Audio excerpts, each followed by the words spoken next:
आदरणीय दर्शकवृन्द नमस्कार। म निर्देशिका तामाङ नर्थ बेंगल अनि सिक्किमको लिडिङ न्यूज च्यानल एसके लाइभमा यहाँहरूलाई हार्दिक स्वागत छ। आजको समाचारको प्रायोजक जैविक राज्य सिक्किमको अनुपम उपहार सञ्जीवनी, विश्वकै सञ्जीवनी फसलको सुरक्षा कवच, किसानहरूको निम्ति वरदान। अब वक्त आ गया है अपने सपनों को एक नई पहचान देने का। Webel computer training center, opposite Siliguri college, gate number 2, college Para, Siliguri. टीना का घर बनाने का टोटल समाधान, बाजार भाव से हमारे यहाँ किफायती दाम। International furniture, unbeatable price. Visit a royal oak store today. घर के फर्श की चमक को रखिए बरकरार जीप्स निमोल नीम हर्बल के साथ। Looking for an opportunity to work in Japan? That is where we come in. At Vida School of Languages, VSL in association with HNA Arms Incorporation Japan. क्या आपके कपड़ों का बिजनेस है और आप दुकान में भीड़ भाड़ से बहुत परेशान हैं? बस डाउनलोड करें और होलसेल में कपड़ों की शॉपिंग करें A से Z तक। गोर्खा जनमुक्ति मोर्चा अध्यक्ष विमल गुरुङ 2 दिनको भ्रमणमा पोखरेबुङ, चामुङ तथा नागरीधजे समष्टि आएका छन्। तिनको विशेष उपस्थितिमा 2वटै समष्टिमा अलग अलग सांगठनिक सभा सम्पन्न भइसकेको छ भने तिनले शनिबार साँझ नागरीफार्म क्षेत्रको भ्रमण गरेका छन्। सांगठनिक तथा आगामी चुनावबारे सोधिएको प्रश्नको उत्तर दिँदै तिनले यसरी स्पष्ट पारेका छन्। आज नागरी धजे समष्टि अनि पोखरेबुङ चामुङ समष्टिको परिभ्रमणमा म यो 2 दिनको परिभ्रमणमा आएको छु। विशेष गरी सांगठनिक ढाँचालाई लिएर अनि अब 2021 को जुन इलेक्सन छन् यो विषयहरू पनि धेरै कुराहरू छन् र धेरै गाउँहरूमा गएर यता बातचित गरिरहेको छु अनि मेरो जनप्रतिनिधिहरूसँग, प्रत्येक मेरो युनिटको जनप्रतिनिधिसँग यो 2021 को इलेक्सनको विषय अनि आजसम्म 2017 देखिको यता जुन प्रकारले मैले मेरो सन्तानहरूसँग, मेरो दाजुभाइ दिदीबहिनीहरूसँग है मेरो सांगठनिक ढाँचामा बसेका मेरा व्यक्तिहरूसँग भेटघाट भएका छैनन्। त्यसले गर्दा उहाँहरूसँग भेटघाटको एउटा कार्यक्रम पनि लिएर म आएको छु र धेरै मानिसहरूको एउटा इच्छा आकाङ्क्षा थियो कि अध्यक्ष विमल गुरुङ अघि आइदिनुपर्छ र हाम्रो गाउँघरमा पनि आएर घुमिदिनुपर्छ भन्ने कुरा। यो एउटा इलेक्सनको विषयहरूमा चाहिँ एकदमै यो एउटा टाइट पोजिसन भयो मलाई र यसरी म गाउँघर त भिजिट गर्न सकेको छुइनँ र 2-3वटा गाउँ भिजिट गरेँ र बादमा इलेक्सन बादमा म प्रायः सबै जग्गातिर घुम्नेछु। अहिले घरि चाहिँ मैले यो पहाड मात्र होइन, दार्जिलिङको 3टा सिटलाई मात्र होइन, यो तराई डुवर्सको लगभग 18वटा सिटहरूलाई एउटा मैले जुन प्रकारले एउटा भिजन राखेर अगाडि बढेको छु त्यो सबै कुरोहरूलाई हेरेर जानुपर्छ र आज अचानक यहाँ आएर मैले जुन प्रकारको काम गर्न चाहेको छु यो सांगठनिक एउटा ढाँचालाई सबैलाई एउटा मेलमिलाप गरेर अनि हाम्रो कतिवटा प्रेसिडेन्ट, सेक्रेटरीहरू, कार्यकर्ताहरूसँग एउटा आदान प्रदान गर्न चाहेको छु। मेन कुरो चाहिँ के हो भने अघिको दिनमै मैले भनिसकेको छु कि दार्जिलिङ, कालिम्पोङ, खरसाङको 3वटा जग्गा चाहिँ हाम्रो एउटा गरिमामय सिट हो। गोर्खा जातिको इतिहास बोक्ने जग्गा हो। 1.5 करोड गोर्खाको एउटा भविष्यलाई निर्धारण गर्ने यो जग्गा हो। त्यसले गर्दाखेरि मैले अघिका दिनमै भनेको छु कि यो जग्गामा म जसरी भए पनि मेरो आफ्नो क्यान्डिडेट दिएको हुन्छु, जसरी चाहिँ मेरो एउटा आइडेन्टिटी बोकेर हिँड्ने गर्छन् त्यो आधारमा। त्यसले गर्दाखेरि आज तराई डुवर्समा हामी एकदम फुल फ्लेजर आज हामी टिएमसीसँग गठबन्धन भएका थियौँ र उहाँहरूलाई हामीले सघाउँछौँ भनेर अघिको दिनमा भनिसकेका छौँ र यसरी नै अब मैले जस्तै हाम्रो लुइस गुजुर तराई हाम्रो कुमारग्रामको क्षेत्रफलबाट उहाँ हाम्रो पार्टीमै हुनुहुन्थ्यो पहिला र उहाँलाई पनि टिकट दिएको छ र यसरी क्षेत्रमा गएर म काम गर्नेवाला छु र सबैभन्दा मेन कुरो चाहिँ यो 3वटा सिट दार्जिलिङ, कालिम्पोङ, खरसाङमा हजुरले भन्नुभयो कि विमल खेमा, फल्ना खेमा, गोर्खा जनमुक्ति मोर्चा चाहिँ एउटा मात्र हो र अहिले जेरेक्स गरेर काम चलाउनेहरू थुप्रो हुन्छ र गोर्खा जनमुक्ति मोर्चा अरिजिनल विमल गुरुङको एउटा पार्टी 2007 मा 11:19 यो पार्टीले एउटा झण्डा फरफराएको यो एउटा हाम्रो इलेक्सन कमिसनमा होस् अथवा पोलिटिकल वातावरणमा सबैलाई थाहा छ र अहिले जेरक्स पार्टीहरूले चाहिँ आज विभिन्न प्रकारको अडचन लाएर जातिलाई अस्मितालाई बेचेर आज स्वार्थको राजनीति गरेका छन्। एउटा म पनि आफ्नो स्वाभिमानलाई बेचेर राजनीति गर्न सक्ने थिएँ, तर म कहिले पनि म एउटा कमानको श्रमिकको छोरा हो। मैले कहिले पनि यो चिज चाहदिनँ कि मेरो जातिलाई बेचेर म भात खान चाहदिनँ। म एउटै हो मेरो उद्देश्य, मेरो ज्यान भइन्जेलसम्म, मेरो प्राण भइन्जेलसम्म म जातिको लागि नै लडेका हुन्छु। पहाडमा हाम्रो जनशक्ति 30% छ। बीजेपी हटाउनको निम्ति ममता दिदीको निर्देशनलाई पालन गरेर पार्टीको चुनाव कार्यक्रम गर्नेछ भनी हिल तृणमूल युवा एकाइका महासचिव रमेश गडरियाले पत्रकारहरूलाई सम्बोधन गर्दै बताएका छन्। राज्यभरिको 291 सिटमा पार्टीले उम्मेद्वार दिएकोमा स्वागत रहने समेत बताउँदै बीजेपीलाई सत्तामा आउन नदिन आफूहरू सकेसम्म लागि पर्ने तिनले थप बताएका छन्। र यो जुन चाहिँ आउनेवाला चुनाव छ, यो चुनाव सम्पूर्ण बङ्गालको निम्ति एउटा महत्त्वपूर्ण चुनाव हो। यो विधानसभा चुनावमा यहाँ भारतीय जनता पार्टीले जुन प्रकारले पश्चिम बङ्गालमा गरिब सर्वहारा यहाँको विभिन्न समस्यालाई लिएर जुन चाहिँ ममता ब्यानर्जीले विगत 2011 सालदेखि बङ्गालको नयाँ परिवर्तनमा नयाँ सरकार ल्याउनु भएको छ। यो सरकारले पश्चिम बङ्गालको जनताको निम्ति थुप्रै काम गरेको छ। आज जनताले देखिराख्नु भएको छ। आज स्वास्थ्य साथीदेखि लिएर जमिनको कागजदेखि लिएर यहाँको नागरिक सुरक्षादेखि लिएर यहाँ पश्चिम बङ्गालको पहाडदेखि लिएर मधेससम्मको जुन चाहिँ विकास छ, यो विकासको गतिलाई जुन प्रकारले अगाडि बढाउनु भएको छ, यो सर्वसाधारणलाई थाहा भएको कुरा हो। र 2011 देखि लिएर आज 2021 सम्मको जुन चाहिँ पश्चिम बङ्गालको एउटा जुन चाहिँ विकासको गति अगाडि बढिरहेको छ, यसमा भारतीय जनता पार्टीले आज यसको झुटो प्रचार गरेर आज जुन प्रकारले राजनीतिक उनीहरूले बढावा गराउने कार्यक्रम गर्दैछ, यो जनताले पनि देखिराख्नु भएको छ। आज देशको कुरा गर्नुपर्दाखेरि भारतीय जनता पार्टीले जुन चाहिँ भारतीय जनता पार्टी भन्ने बित्तिकै एउटा हिन्दूहरूको मात्रै पार्टी हामीले देख्दैछौँ। र यो जुन चाहिँ देशको सार्वभौम छ, देशको जुन सुरक्षा छ, अनि जुन चाहिँ स्वतन्त्र रूपले बस्ने बाँच्ने एउटा अधिकार छ, यो अधिकार पनि आज भारतीय जनता पार्टीले बिस्तारैसँग मतलब हटाउँदै लगेको हामी यसको भान गर्दछौँ।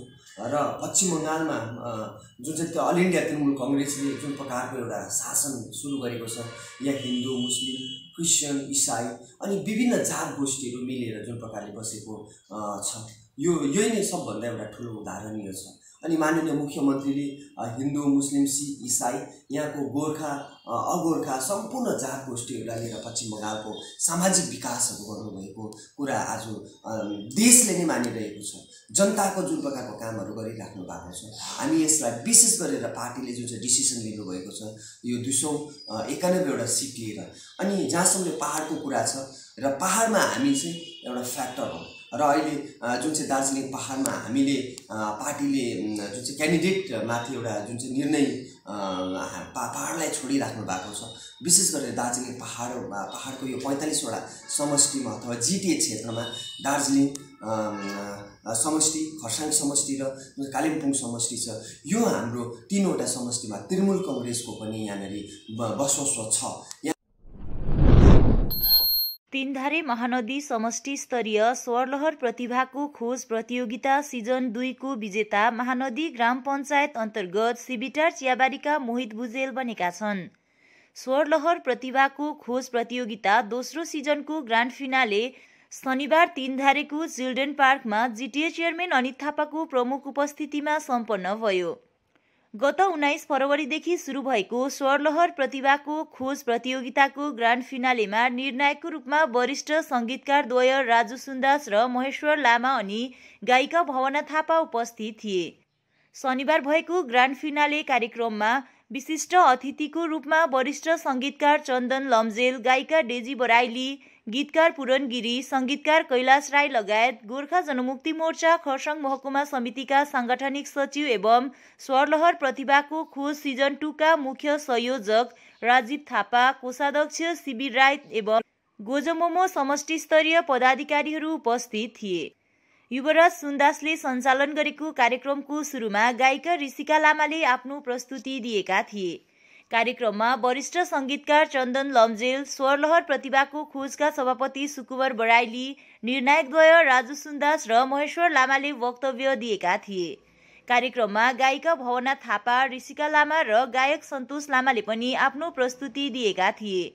यस स्वरलहर प्रतिभाको खोज सिजन 2 को grand फिनालेमा top 10 प्रतियोगीले Yadav गजमेरको अगुवाईमा music Tindhare ब्यान्डका संगीतकारहरूको साथमा एउटा नेपाली र एउटा हिन्दी गीत गरी जम्मा 2वटा गीतहरू प्रस्तुत गरेका थिए। यसै प्रस्तुतिको आधारमा निर्णायकहरूले स्वरलहर प्रतिभाको खोज सिजन 2 को विजेता सिबिटारका मोहित भुजेललाई चयन गरेका छन्, जसले नगद राशि 70,000 प्राप्त गरेका छन् भने उपविजेता सिपाहीधुरा निवासी सुरज तामाङ बनेका छन्, जसले नगद राशि 50,000 प्राप्त गरेका छन्। त्यसरी नै तेस्रो तीनधारे निवासी कशिश मोक्तान भएकी छन्, जसले नगद राशि 20,000 प्राप्त गरेका छन्। तीनैजनालाई अतिथिहरूको बाहुलीबाट पारितोषिक वितरण गरिएको थियो। कार्यक्रममा गायक कर्म मोक्तानको एकल गायन पनि प्रस्तुत गरिएको थियो। उनलाई तीनधारेको एलिमेन्ट ब्यान्डले साङ्गीतिक प्रस्तुतिमा सहयोग गरेका थिए। उक्त विषयमा पत्रकारहरूसँग कुराकानी गर्दै स्वरलहर प्रतिभाको खोज प्रतियोगिता सिजन 2 का सभापति सुकुमार बराइलीले विस्तृत रूपमा जानकारी गराएका छन्। र आज जुन चाहिँ तीनधारे चिल्ड्रेन पार्कमा स्वरलहर प्रतिभाको खोजको ग्रान्ड फिनाले यहाँनिर खुबै रोचकको साथमा यहाँ सम्पन्न भयो र आजको यो कार्यक्रममा मोहित भुजेलले प्रथम स्थान ओगटेको छ भनेदेखि र दोस्रोमा हुनुभएको छ सुरज तामाङ अनि तेस्रो हुनुभएको छ कशिश मोक्तान र तीनैजनालाई हामी आयोजक टोली धेरै धेरै धन्यवाद दिन चाहन्छु। र आजको यो रङ्गारङ कार्यक्रममा जिटिए चेयरम्यानज्यू अनि थापाज्यूको यो उपस्थितिले यो कार्यक्रम धेरै सफल बनेको थियो र यसरी नै अतिथिमा हामीसँग हुनुहुन्थ्यो वरिष्ठ गायिका डेजी बराइलीज्यू अनि उहाँका श्रीमान वरिष्ठ सङ्गीतकार चन्दन लम्जेलज्यू अनि साथै नेपाली सङ्गीत जगतका वरिष्ठ शब्दकार पूरण गिरिज्यूको उपस्थितिले कार्यक्रम खुबै सफल बन्न सक्यो र जजेसमा हुनुहुन्थ्यो वरिष्ठ सङ्गीतकार महेश्वर लामाज्यू, वरिष्ठ सङ्गीतकार राजु सुन्दासज्यू थिए भनेदेखि आज हामीले अतिथिको रूपमा हामीले अर्का जजेसलाई निम्ताएका थियौँ वरिष्ठ गायिका लोकप्रिय गायिका भावना थापाज्यू र उहाँहरू सबैलाई हामी धन्यवाद दिन चाहन्छौँ र आयोजक टोली अनि थापाज्यू लगायत सम्पूर्ण आयोजक टोली र सम्पूर्ण दर्शकहरूलाई पनि हामी धन्यवाद दिन चाहन्छौँ।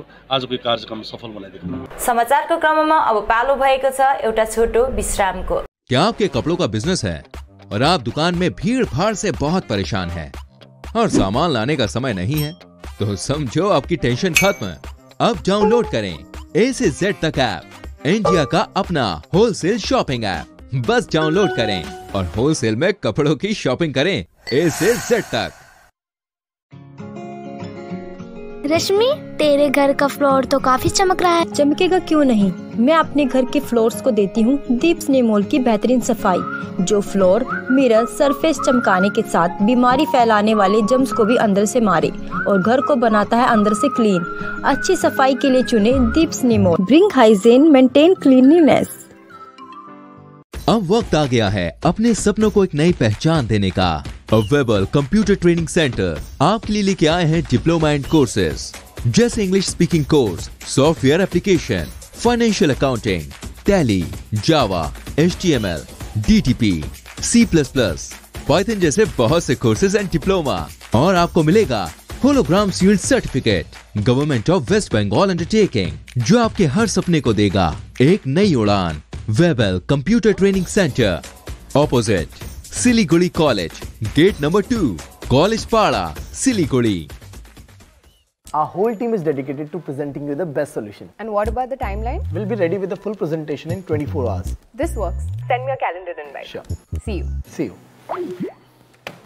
खाना ऑर्डर करें? ये करीना हाई-फाई वाली बात। Work like you're at office while chilling like you're at home. Office furniture from Royal Oak. Opposite Vegha Circle, 2.5 mile, Sevak Road, Siliguri. International furniture, unbeatable price.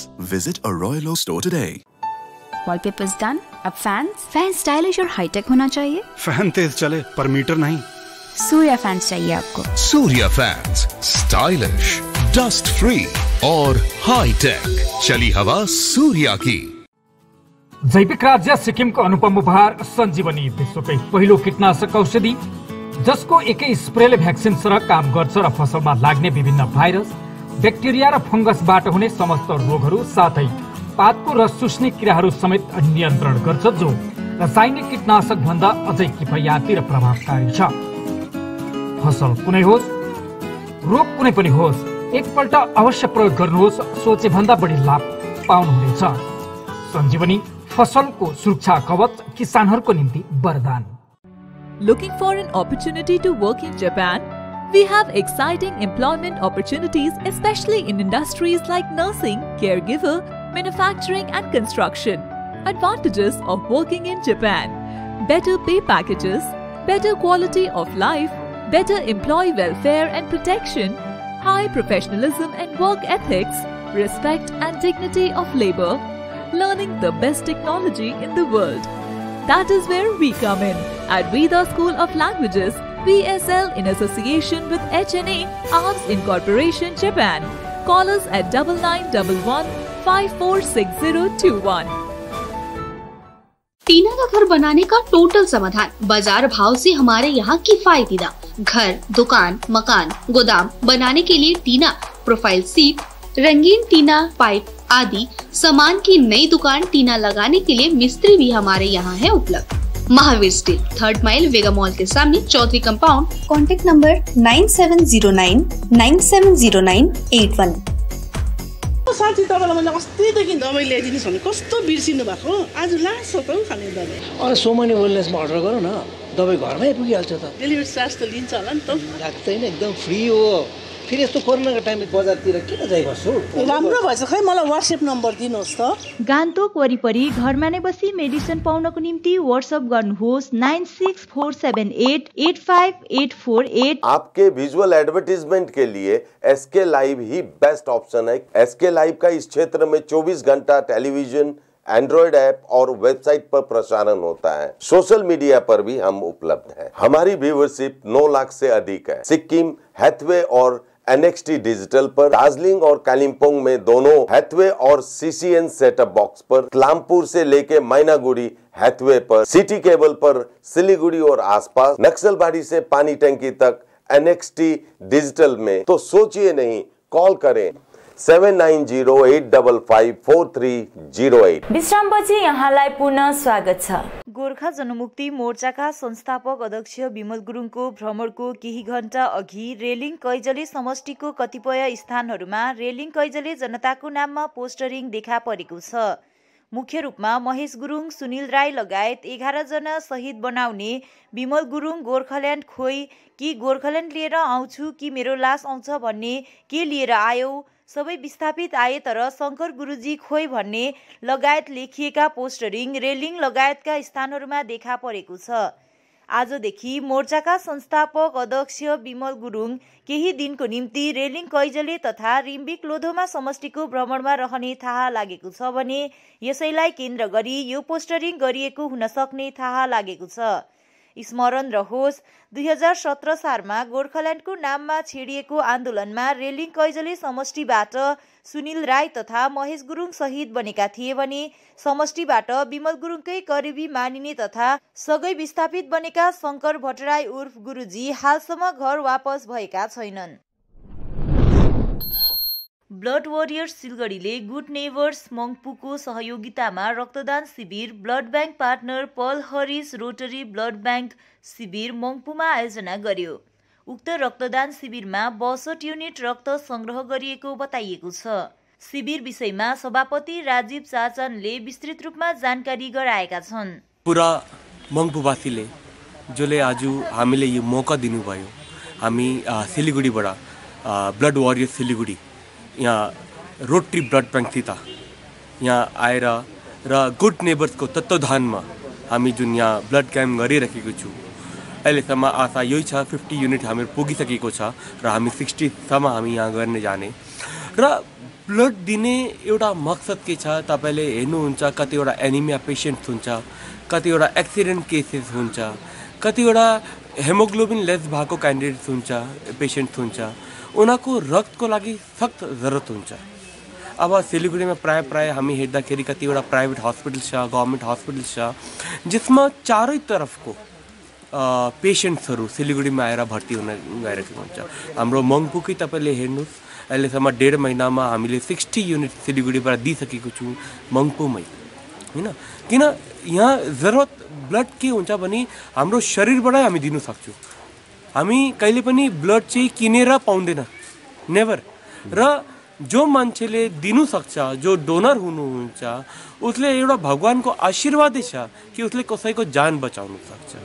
आज हामीले सबैलाई याद छ यो कुरा कि हामी 1 युनिट दिएर हामी 3 जनाको जान सेभ गर्छौँ। जसरी 1 युनिट कसैले दियो भने उसको 1 युनिटबाट आरबिसी हुन्छ, प्लेटलेट्स हुन्छ, एफएफपी हुन्छ। सुके खण्डको पोखरेबुङ ग्राम पञ्चायत 2 अन्तर्गत समरीपानी ग्राम सुधार समितिको रजत जयन्ती समारोह आज आयोजना हुने निश्चित भएको थियो। तथापि आगामी विधानसभा चुनावलाई केन्द्र गरेर प्रशासनबाट कार्यक्रम आयोजना गर्ने अनुमति नपाएको कारण उक्त कार्यक्रम चुनावपछि सम्पन्न गर्ने समितिका सभापति सुरेश पाखरिनले जानकारी दिएका छन्। र विशेष गरेर आज हामीले यो हाम्रो 25 वर्षको रजत जयन्तीको कार्यक्रम आजकै दिनमा हामीले निश्चय राखेको थियौँ र यसमा हामीलाई पुलिस प्रशासनद्वारा यो आउटडोर कार्यक्रम साउन्ड सिस्टम गरेर चाहिँ नगर्ने हामीलाई अनुमति दिएको हुनाले गर्दा यो हामीले जुन लट्रीको यो कार्यक्रम पनि राखेको थियौँ त्यो लट्रीको कार्यक्रम पनि हामीले गर्न सकेनौँ। यसमा हामी तपाईहरुलाई खेद प्रकट गर्दछौँ। साथै यो कार्यक्रम चाहिँ अब हामीले इलेक्सनको बादमा मात्रै सायद गर्न सक्छौँ होला। त्यस पश्चात हामी जुन हामीले यो लट्रीको कार्यक्रम राख्छौँ, फेरि हामी कमिटी बसेर यसलाई हाम्रो जुन एउटा डेट तय हुन्छ त्यो डेट तय गरेर तपाईहरुलाई फेरि यसरी नै जानकारी गराउने छौँ भन्ने हामी तपाईहरुप्रति आशा प्रकट गर्दै हामी तपाईहरु समक्ष एकदमै आभारी खेद प्रकट गर्दछौँ। हस् त आजको समाचार यति नै। बाँकी समाचारहरूको निम्ति हेर्दै गर्नुहोस् एसके लाइभ। तपाईको समय, तपाईको समाचार।